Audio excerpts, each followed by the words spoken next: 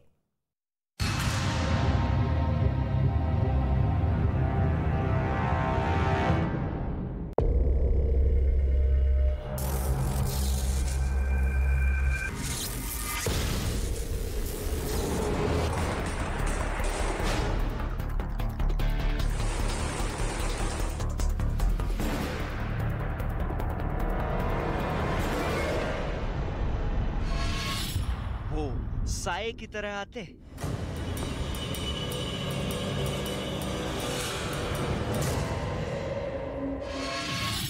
कहर बनकर टूटते,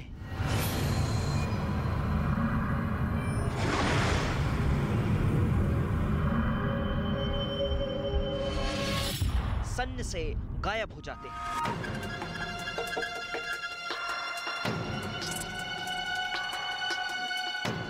पुतिन के वो हंटर्स हैं जिनको रूस के दुश्मन देश जल्लाद करार देते हैं।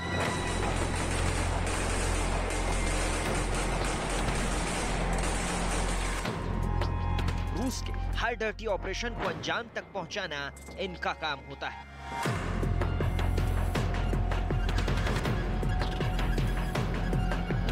इन्हें रूस के राष्ट्रपति व्लादिमीर पुतिन की अदृश्य सेना कहा जाता है।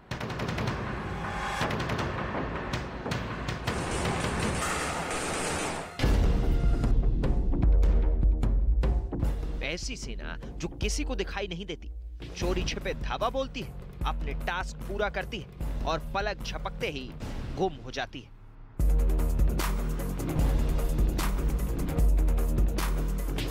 इस खास ग्रुप के सैनिक पुतिन के ऐसे वफादार कॉन्ट्रैक्ट किलर हैं जो उनके एक हुक्म पर जान लेने और जान देने के लिए हर वक्त तैयार रहते हैं। टास्क चाहे कितना भी मुश्किल क्यों ना हो, उसे पूरा करके ही दम लेते हैं।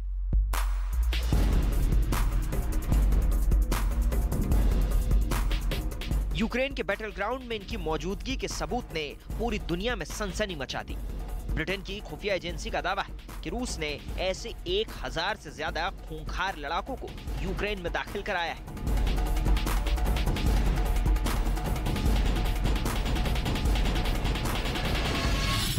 सबूत नंबर 1। सबूत नंबर 2। जिस तस्वीर को तैनाती का सबूत बताया जा रहा है उसमें सैनिक की वर्दी पर जो लोगो लगा है वो वैगनर ग्रुप का है। वैगनर ग्रुप को पुतिन की प्राइवेट आर्मी कहा जाता है। ये AK-15 राइफल थामे हुए हैं। AK-15 राइफल का इस्तेमाल रूस की स्पेशल फोर्स करती है। ये लड़ाका रेडिसन पार्क इन होटल के सामने खड़ा है, जो यूक्रेन के डोनेट्स्क में है। दावा है कि यूक्रेन में ऐसे 1000 से ज्यादा लड़ाके घुस गए। डोनेट्स्क में वैगनर ग्रुप की तैनाती यूक्रेन युद्ध की तस्वीर बदल सकती है। यूक्रेन में वैगनर ग्रुप की मौजूदगी का मतलब रूस ने अपना मास्टर स्ट्रोक चल दिया है। ऐसा मास्टर स्ट्रोक जिसने पूरे यूरोप और अमेरिका में खलबली मचा दी है। दावा किया जा रहा है कि रूस के राष्ट्रपति व्लादिमीर पुतिन ने यूक्रेन में बुचा से भी बड़ी तबाही लाने के लिए वैगनर ग्रुप को हरी झंडी दिखा दी है।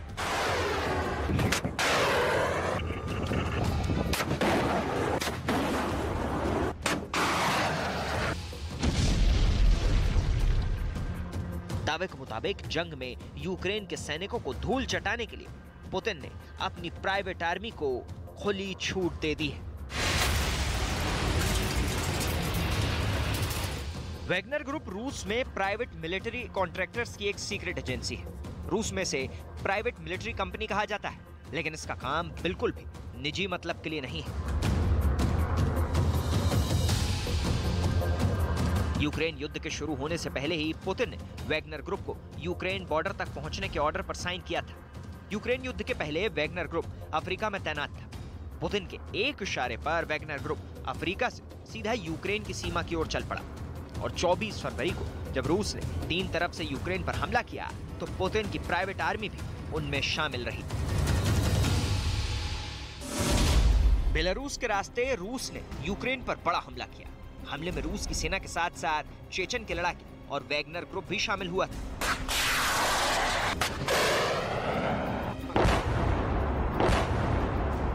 बेलारूस से कीव की तरफ आगे बढ़ रही रूस की सेना ने होस्टोमल एयरपोर्ट पर भारी तबाही मचाई। होस्टोमल एयरपोर्ट को रेड आर्मी ने अपने कब्जे में ले लिया था, लेकिन कब्जा जमाने के लिए कितनी भीषण जंग हुई है, इसे न्यूज़ 18 इंडिया संवाददाता अरुण सिंह की इस ऑन द स्पॉट रिपोर्ट से समझ सकते हैं। देखिए, ये मंजर जो है वो दर्शकों को देखना जरूरी है कि किस तरह से दुनिया का सबसे बड़ा मालवाहक विमान यानी सामान ढोने वाला दुनिया का सबसे बड़ा विमान जिसको एंटोनोव AN-225 मरिया कहते थे, वो पूरी तरह से बर्बाद हो गया। मैं आपको तस्वीरें दिखा रहा हूँ। ये होस्टोमेल एयरपोर्ट है और एयरपोर्ट के हैंगर में ये दुनिया का सबसे बड़ा विमान जिसे यूक्रेन अपनी शान कहता था, फख्र से कहता था यूक्रेन की इतना बड़ा विमान किसी ने कभी बनाया नहीं है, वो विमान आपको दिखाई दे रहा है। विजय कमल देव जल्दी से आइए नजदीक और दिखाइए कि किस तरह से ये विमान पूरी तरह से जमींदोज हो गया है। कितना बड़ा विमान है, अगर हमारे दर्शक देख पा रहे होंगे तो ये कई मीटर का विमान है। इसकी विंग ही देखिए आप, लगभग 100 से 125 फुट की इसकी विंग ही है। और दूसरी तरफ ये विमान का अगला हिस्सा है जिसको पूरी तरह से बर्बाद कर दिया गया है। इस हिस्से में पायलट बैठा करते थे, लेकिन ये हिस्सा पूरी तरह से क्षतिग्रस्त हो गया है।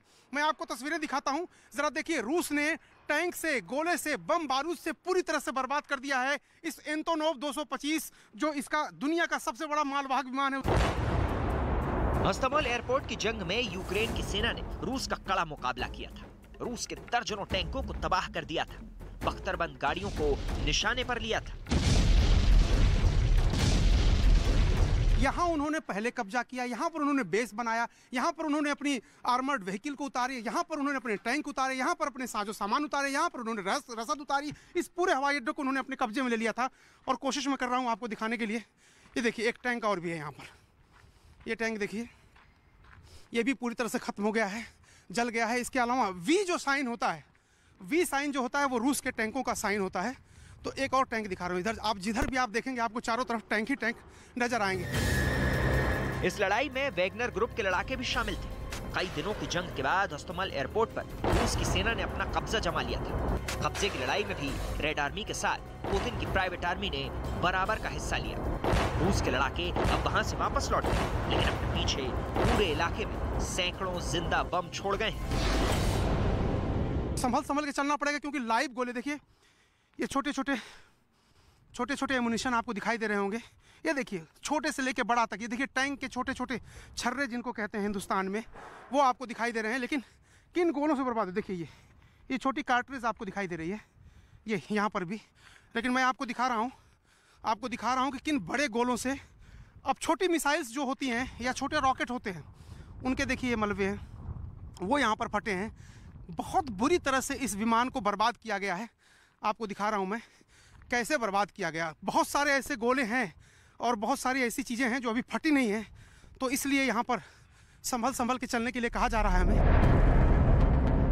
ब्रिटिश इंटेलिजेंस के मुताबिक 1.25 महीने के युद्ध के बाद पुतिन ने वैगनर ग्रुप को अब उत्तर से हटाकर दक्षिण पूर्वी यूक्रेन में तैनात कर दिया, खासकर डोनेस्क इलाके में, जहां रूस की सेना के साथ मिलकर वैगनर ग्रुप के लड़ाके बुचा पार्ट 2 को अंजाम दे सकते हैं।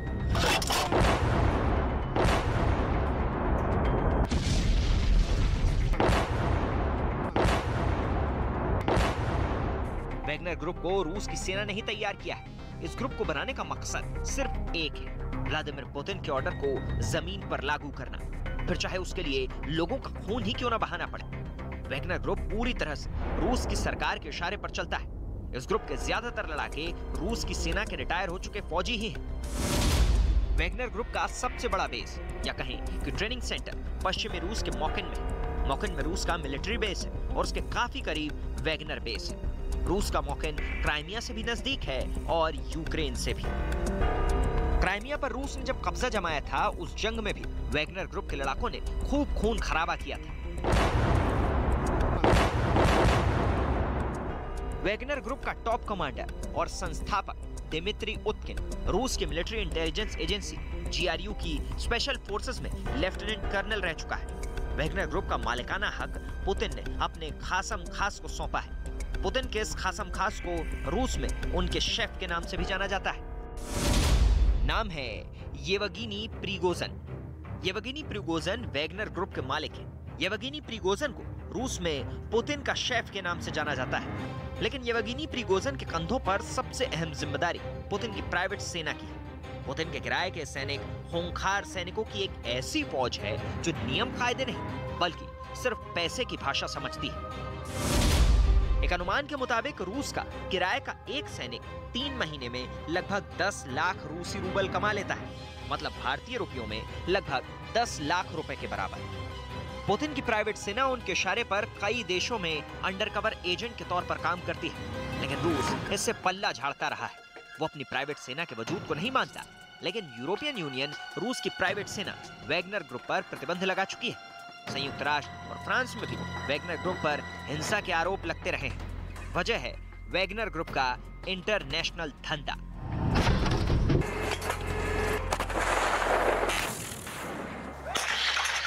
पुतिन की प्राइवेट आर्मी की सेवा यूं ही नहीं मिलती, इसके लिए मोटी रकम चुकानी पड़ती है।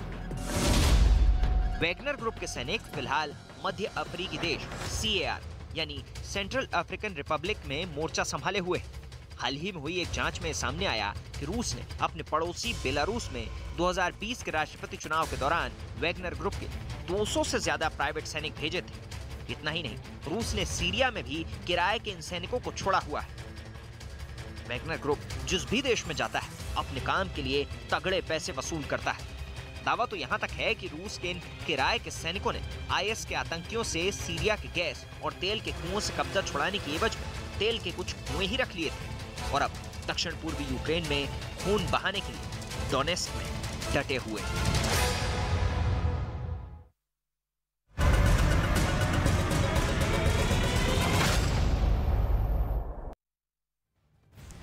यूक्रेन के बुचा शहर में जो हुआ वो दुनिया ने देखा। बुचा पर यूक्रेन के दर्द को दुनिया ने सुना, लेकिन इस पर रूस की क्या राय है?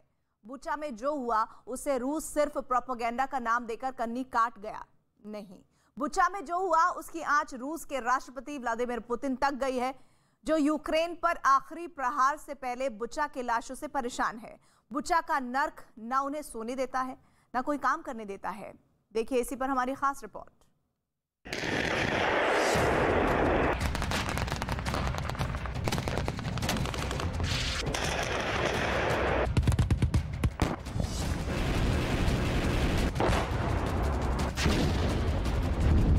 अगर ये युद्ध है तो ये क्या है?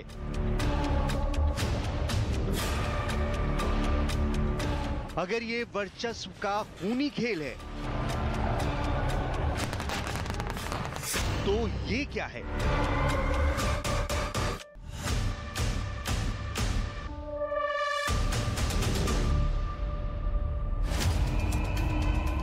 बुचा की सड़कों पर नजर दौड़ाएंगे तो दिखेगा जैसे मौत ने इन सड़कों पर तांडव किया हो और सड़क पर पड़ी ये लाशें जैसे चीख रही हैं कि आखिर उनका क्या कसूर।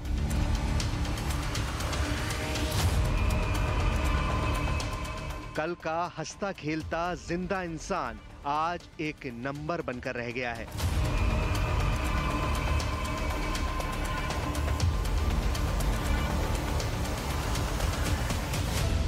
अतिक्रमण, अधिकार और अहंकार से उपजे हालात ने यूक्रेन के बुचा शहर को शमशान में बदल कर रख दिया है।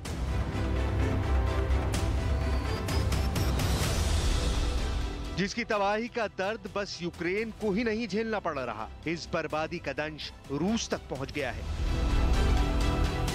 बुचा के कोने कोने में सिर्फ और सिर्फ लाशें बिखरी हुई हैं, बेगुनाहों की लाशें। हर लाश मौत से पहले हुई दरिंदगी की गवाही दे रही है। तो ऐसा मत समझिएगा कि इन आम नागरिकों के खून के छींटे इस सड़क पर ही गिरे हैं। बुचा की हैवानियत की कालिख पुतिन के कपड़ों को भी काला कर गई है। रूस का राष्ट्रपति व्लादिमीर पुतिन को अब बुचा का भूत सता रहा है। सही सुना आपने, बुचा का भूत। आखिर क्या है बुचा का भूत जो अब पुतिन को सताने लगा है? किस तरह से पुतिन बुचा का भूत से खौफजदा है, बताएंगे। लेकिन इससे पहले बुचा की बर्बादी को एक बार फिर देख लीजिए और तय कीजिए, क्या यही युद्ध है? यूक्रेन के बुचा शहर के लिए पुतिन बुचर, या सीधे शब्दों में कहें तो कसाई साबित हुए हैं। क्या गली क्या सड़क, हर तरफ लाशों से ही राब्ता हो रहा है। मरने वालों में महिलाएं भी हैं और बच्चे भी। पिछले 1.5 महीने से यूक्रेन पर तबाही, बर्बादी और दहशतगर्दी का ऐसा काला साया मंडरा रहा है कि उसने एक खूबसूरत देश को नरक जैसे हालात में धकेल दिया है। जब लड़ाई होती है तो उसके शिकार बच्चे सबसे ज्यादा संख्या में होते हैं और रूस के सैनिकों ने यूक्रेन में बच्चों को भी निशाना बनाया, जो आज नहीं तो कल आगे चलकर यूक्रेन के भविष्य की नई इबारत लिख सकते थे। जैसे रूसी सैनिक बुचा में कुछ भी नहीं छोड़ना चाहते थे, जैसे उन्हें अपनी हर एक हरकत के लिए मेडल दिया जाने वाला है, अमानवीयता का मेडल। इसके बावजूद वहाँ कुछ लोग बच गए जो रो रहे हैं, बिलख रहे हैं, अपनों को याद कर रहे हैं, पुतिन की रेड आर्मी की हैवानियत बयां कर रहे हैं। Ми сиділи вдома. У нас дом на 2 половини. Ми сиділи в цій половині і чуємо взрив. Нашу половину взорвали. Потім стрільба по окнам. Виходіть. Олег вийшов. Не стріляйте, тут мирні. Руки. Він і батько руки отак. Я за ними слідом вийшла. Чому ви прячетесь? Я говорю, нам страшно, ви стріляєте. Вы не видите, мы русские. У нас георгиевские ленточки. Вони всі в георгиевских ленточках были. Олега и первым делом на колени, в висок выстрелили, полголовы отлетело и все. А нам говорят... А я около нього кричу, говорю, убий мене, убий. Я а еле він на ее мене оторвал. ствол наставляє, а у мене ще кот був. Я говорю... ऐसा नहीं है कि तबाही की इंतहा सिर्फ बूचा शहर में ही की गई। यूक्रेन के सबसे बड़े अभेद्य किले कीव के आसपास 50 किलोमीटर के दायरे में लगभग सभी शहरों को जमींदोज कर दिया गया है। कोई इमारत नहीं बची है, खंडहर हो गए हैं शहर। लेकिन इस बीच कुछ लोग अब भी हैं हमारे जैसे, जो पूरी दुनिया को युद्ध की विभीषिका का दृश्य दिखा रहे हैं और हालात बता रहे हैं। इसके अलावा मारियोपोल की कुछ तस्वीरें हैं जो ड्रोन से रिकॉर्ड की गई हैं। इसे देखेंगे तो पता चलेगा कि 90% से ज्यादा इमारतें रूस की बमबारी में या तो पूरी तरह तबाह हो गई हैं या अब रहने लायक नहीं रही। ये दावा वहाँ के मेयर ने किया है। ऐसे में अंदाजा लगाइए ये शहर और यहाँ रहने वाले लोगों का क्या हुआ होगा। 4.5 लाख की आबादी वाले मारियोपोल से 3 लाख से ज्यादा लोग शहर छोड़कर जा चुके हैं। अब बचे हैं 1 लाख से ज्यादा लोग और इनकी जान इस वक्त मिसाइलों, धमाकों और गोलियों से घिरी हुई है। जंग तीसरे महीने में चल रही है, यानी फरवरी में हमला किया, मार्च में युद्ध तेज हुआ, अप्रैल में भी ये युद्ध थमता हुआ नजर नहीं आ रहा। ऐसे में यूक्रेन पुतिन के लिए एक बुरा ख्वाब साबित हो रहा है। तो बुचा का भूत पुतिन के पीछे पड़ गया है। यूक्रेन के लिए पुतिन अब विलन बन गए हैं, जिससे अब दुनिया में हर कोई रिश्ते खत्म करना चाहता है। बात अब प्रतिबंधों से आगे बढ़ चुकी है। इटली ने सुरक्षा चिंताओं की वजह से 30 रूसी राजनयिकों को निष्कासित कर दिया है। इससे पहले पोलैंड ने करीब 45 रूसी राजनयिकों को जासूसी के आरोप में निष्कासित कर दिया। फ्रांस ने 35 रूसी राजनयिकों को निष्कासित कर दिया है। जर्मनी ने 40 राजनयिकों के निष्कासन का आदेश दिया। तो डेनमार्क ने कोपनहेगन के रूसी दूतावास में काम कर रहे 15 खुफिया अधिकारियों को देश से निकलने का हुक्म दिया। रूस पर अभी तक अमेरिका कई तरह के प्रतिबंध लगा चुका है। अब उन्हीं प्रतिबंधों को और ज्यादा सख्त करने की तैयारी है। खबर है कि अमेरिका अब रूस में कोई भी नया निवेश नहीं करने वाला है। यूक्रेन के बुचा शहर में यूक्रेनी नागरिकों की सामूहिक हत्या की निंदा करते हुए भारत ने मामले की स्वतंत्र जांच कराए जाने की वकालत की है। भारत के विदेश मंत्री ने भी संसद में घटना की निंदा की है। Advocating in Ukraine, we are first and foremost strongly against the conflict.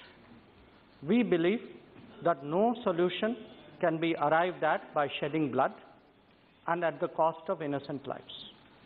In this day and age, dialogue and diplomacy are the right answers to any dispute. If India has chosen a side, it is the side of peace, and it is for an immediate end to violence. बुचा में जो हुआ वो अपराध की इस तरह की तस्वीरें हैं जिन्हें यूक्रेन तो छोड़िए, दुनिया के आने वाली पीढ़ियां कभी नहीं भूल पाएंगी। संयुक्त राष्ट्र के महासचिव एंटोनियो गुतरेस ने बुचा में जो हुआ उसकी कड़ी निंदा की और तत्काल निष्पक्ष जांच के लिए कहा। The war in Ukraine must stop now. We need serious negotiations for peace based on the principles of the United Nations Charter.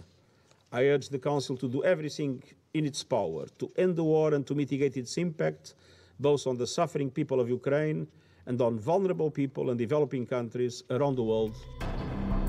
बुचा में हदों को पार करके हैवानियत हुई है जिसके जख्मों पर दशकों तक मरहम काम नहीं करेगा।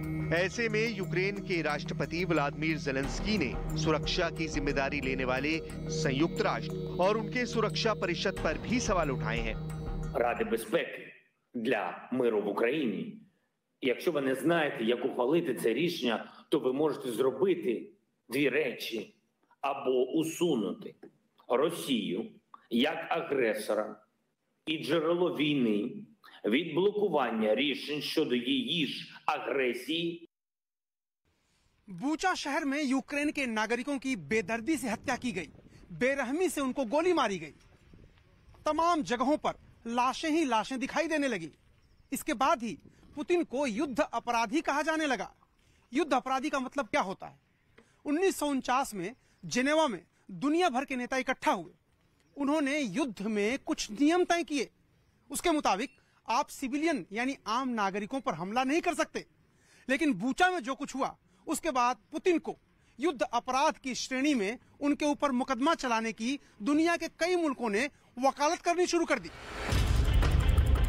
अगर ये होता है तो इंटरनेशनल क्रिमिनल कोर्ट बुचा जाकर बुचा के गुनहगारों के खिलाफ गवाहों से उनके बयान दर्ज कर सकता है, क्योंकि बुचा से सामने आई तस्वीरें जांच करने वालों को सीधी वहां जाने की इजाजत देती हैं।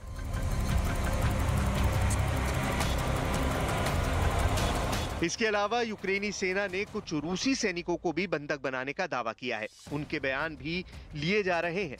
इस सबसे ऊपर सवाल है कि क्या इंटरनेशनल क्रिमिनल कोर्ट में पुतिन पर केस चलाया जा सकता है?